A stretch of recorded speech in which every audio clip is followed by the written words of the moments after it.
আমাদের লেভেলের কোনো লিডার কিন্তু রাস্তায় নামে নাই। বিএনপির কোনো বড় লিডার রাস্তায় দেখাতে পারবে না। জাতীয় পার্টির কোনো বড় লিডার রাস্তায় ছিল না। এমনকি জামাতের কোনো বড় লিডার রাস্তায় ছিল না। শিবিরের কোনো বড় লিডার রাস্তায় ছিল না। প্রকাশ্যে কেউ দেখাতে পারবে না। ইসলামী আন্দোলন বাংলাদেশের প্রত্যেকটা নেতা কর্মী জীবনের মায়া ত্যাগ করে রিস্ক নিয়ে রাস্তায় ঝাঁপিয়ে পড়ছিলাম।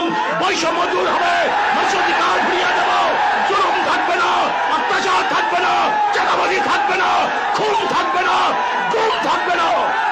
কিন্তু আমরা কি দেখলাম? 5ই আগস্টের পরে আবারও চাঁদাবাজি, আবারও গুম, আবারও খুন, আবারও মিথ্যা মামলা, আবারও দখলদারি। এর জন্য আন্দোলন করি নাই, এর জন্য সংগ্রাম করি নাই, এর জন্য রাস্তায় নামি নাই। বাংলাদেশের প্রত্যেকটা মানুষকে নিরাপত্তা দেওয়ার জন্য, বৈষম্য দূর করার জন্যই আমরা আন্দোলন করেছি, সংগ্রাম করেছি।